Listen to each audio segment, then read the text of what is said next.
second guest of the afternoon will be Bentley Jarvis, who is going to present on some of his recent work or some of his historical work. I think I'll do a bit of what Darren did, Okay.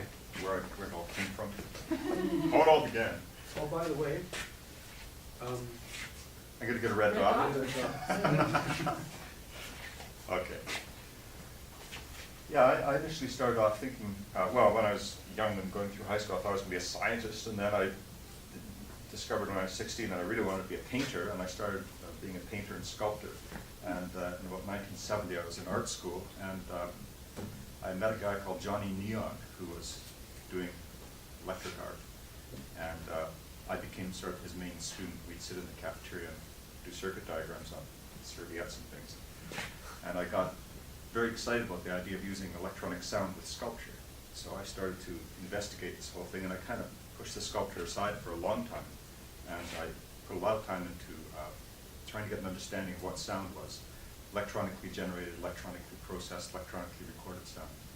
And I was poor, so I ended up learning electronics and building my own gear. So I was one of those people before Darren where you really couldn't go to Steve's or Long McQuaid and rent anything. It didn't, if you had, $5,000, $10,000, you could buy a Moog synthesizer or something, or you could buy. But I was, I took a year off and studied electronics, and then I started building, and I ended up eventually by the 80s with a sort of a wall of modules which were all patch codes and all joined together. And around that time I started combining, getting early computers, hooking them up, controlling them, hybrid sort of thing. Throughout all this, though, I've maintained my interest in the visual arts, and the first piece of music I actually composed, electroacoustic music for tape, was for dance. My wife was becoming a dancer, was studying choreography, and so I made a piece for her for one of her classes, and it was the first thing I did. And from then on, I continued to work with a number of choreographers. People like Luc Tremblay, who's now, if I find out, he's with Cirque Soleil. Gabby Maselli, who's does the choreography for the figure skaters, and all these people who have become rich and famous while I'm still.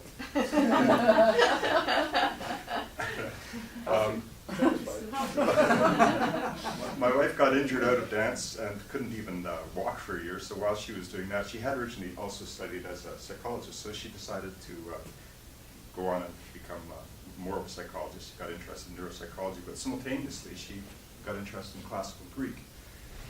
So she found that the best person to learn this from was at the University of Waterloo. So she did a joint degree in classical Greek and neuropsychology. And while I was there, I came across this thing called independent studies. And before that, I didn't have any secondary, anything beyond high school education. I just, university wasn't for me. But at the University of Waterloo in the 60s, they had taken all the dissidents, and they put them in the basement of the psychology department and made a department called Independent Studies, which exists to this day. So one of the best things about this department was the parties. You'd be at a party and there'd be someone next to you who's doing, well, I remember one particular guy was doing a study where he was using cryogenics, and he'd got the whole physics department behind him. They had these huge heat sinks, and his whole project was focusing on ice crystals with his mind and seeing if he could influence the ice crystal growth. But you had to cut out all other influences. So they had this huge cryogenic system. They had Faraday cages to cut out. They had magnetic shielding, every kind of shielding known to man. So it was an interesting project. But could he do it? I don't know. I never found out. You hear about it. Who knows?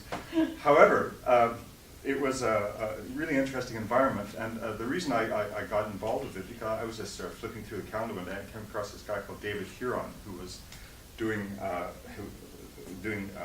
his degree there. You probably knew David, right? Yeah, okay, so David and I started doing some things together. I ended up doing a degree there, and my degree was in independent studies, but what you do is you make up a panel, you choose your courses. And so I had, on my panel, I had Owen Underhill, who's out at in Victoria now, I guess, Bill Buxton, who was doing research here in town, and then Barry Wills, who was the systems design engineer at Waterloo. So I ended up designing a hybrid system, really to ridiculously ambitious, that used a computer to control analog gear and composing music on it. And simultaneously, I came and worked on Bill Buxton's CSRG system, the Structured Sound Synthesis Project. So throughout all this, I continuously was interested in the relationship between image and sound, and was working mainly with choreographers and a visual artist called Robert Mulder, who did image projection, computer synchronized slide projection, that kind of thing. So we did a number of shows, and I'll jump back and I'll jump ahead back. When I first met my wife, I was very interested in the idea of doing computer animation. And I took a course in the math department, and it's very similar to Kevin's experience. This was a slightly more advanced computer. It was called PDP-8. And to start it up, you had what's called a bootstrap routine. You go 1 0 0 0 0 1 1 1. You do this several times, and you finally wake up and get going. Saved everything on paper tape. And it took a whole term for me to get boxes moving around on an oscilloscope, right? And it was all because it was all command line math stuff. And now when I teach computer animation to my students, they do that in the first class. It's way better, you know. But I decided, okay, this is a little bit primitive. I think I'll just focus on the sound part. So I set aside the animation thing. More recently, though, I've started to do work with computer animation. I'm going to play you a little bit of this goes on the side there. Something I did for Nuit Blanche last year, not this fall, the one before. Yeah. This actually is something I wanted to do about 40 years ago, and I finally managed to get the tech working on it. And the idea is that it's a cyclical piece in which I wanted to get away from the whole, closing the door, the whole idea that music is presented where you've got your musicians up here and you've got everyone sitting there, and they're forced to sit through it. A lot of people working in this area are starting to do installation work where you walk into the gallery. Yeah, you just leave it running. You walk into the gallery and you take as much time as you want with the piece. So this piece goes forever. It's a series of 10-minute loops. Each 10-minute loop begins like this. You have a sort of a portal. This glowing object goes through it and it goes out into some sort of geometric universe. And each one is different, but that orb thing travels around over a period of 10 minutes and ends up in the same place and it starts again. So this is one of the geometric universes. And the electroacoustic sound that you hear is always somewhat similar in that you never make out melodies or that kind of thing.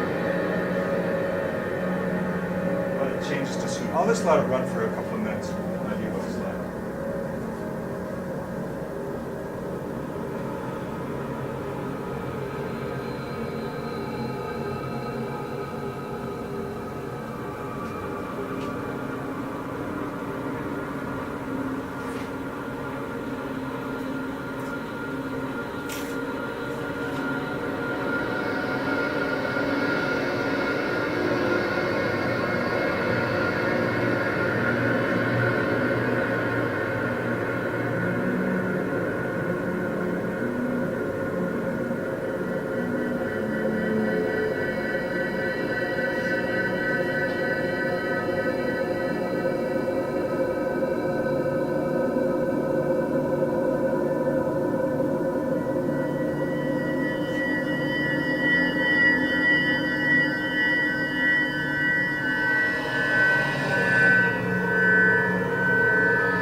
Leave that running. So what I'm dealing with here is continuous transformation in what we're seeing and continuous transformation in the sound, and I'm trying to make a balance between the kind of evolution in the sound and the evolution in the image. And unfortunately, these are not, wonderful speakers. You lose a lot of detail, but kind of things that are happening in terms of depth are hopefully happening in the sound, kind of transformation that's happening. This structure here is actually morphing and changing shape. We're not just moving through it, it's actually parts of it are reshaping. And same kind of things are happening in sound. And the idea here is that it's not a concert piece. You don't sit down. You walk into a gallery, this is going, you can sit down, you can spend 10 minutes, you can spend 2 hours.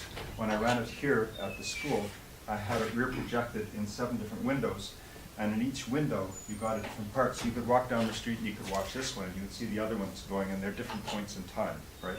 And the whole thing is about 2 hours before it repeats. So there are many 10-minute chunks. So that's one of the ways I'm approaching connecting image and sound.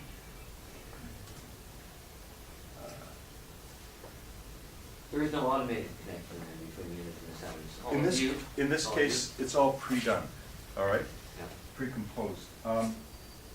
Another area I'm working in is using Max MSP Jitter, which a lot of people know about, but these are interactive pieces. So I can describe to you a piece that I'm putting together right now. I shot it here in the room using the green screen. I wrote 16 different musical segments for a musician, a cellist. Shot it against the green screen. She used a click so she could hear what was going on, so she could keep in time.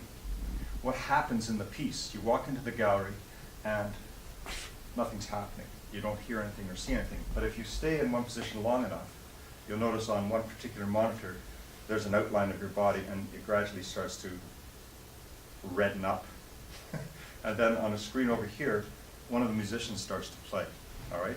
Comes up and starts to play. And if someone else goes over there, one there, and you can get up to 16 of these musicians playing simultaneously, and it's a kind of thing where if you move around too fast, nothing happens. So it's kind of forcing you to stand still and chill.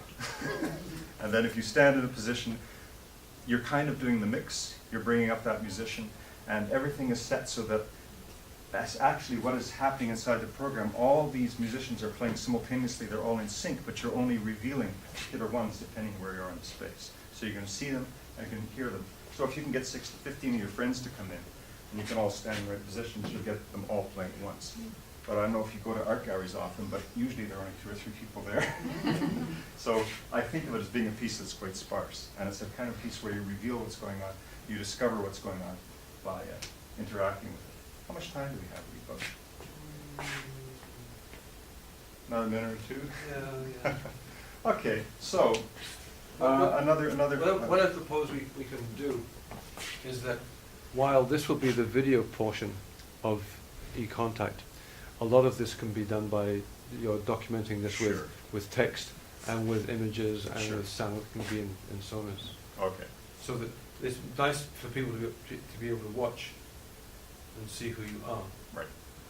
And a lot of the information you'll get actually will come from your Okay, so I can pass off the things to you and you can. and Yeah. the documentation and Sure. that will appear. All right. One of the other areas I've been working on is sound sculpture, and I've done that in Darren's a couple of times in Darren's series. And these are pieces in which one in particular is called Time and Place, and it's there's a vertical column with a whole lot of, well, it's actually black plastic plumbing pipe, but it's a lot more attractive than it sounds. And sound comes up through the central column and is sent out through these pipes. And it's a 48 division, it's a 48 pitch division of the octave, which is usually 12, so it's very finely subdivided, and the pipes start at 2 meter length, they work down to a single meter, and they're arranged in a spiral. So as you move through the space, different components of the sound are projected out through different parts of the pipe. Each pipe acts like a comb filter, right? So different components of the sound come out of this thing. So when I made it, I first of all read some books on loudspeaker design, and then I went around and did everything you shouldn't do. Like I was trying to get a highly, instead of a totally neutral system, on something that's extremely resonant. So I experimented with different types of pipes and I'd be in hardware stores putting these pipes to my ear, and that's a really strange look. What the hell is this guy doing? Right? And they all have their own characteristics. And then I made a box and I tried cutting them. I did it very much in a pragmatic way. I wanted to know what these things sounded like. And I found that black stuff that you use for waste pipe under your drain is great for sound. Then once the piece was built, I spent a lot of time composing music that got played through it. And this is a piece that runs for an hour and then loops in a gallery. And later on, just out of curiosity, I tried playing through loudspeakers, and it was totally boring. I just had hardly any interest in it at all.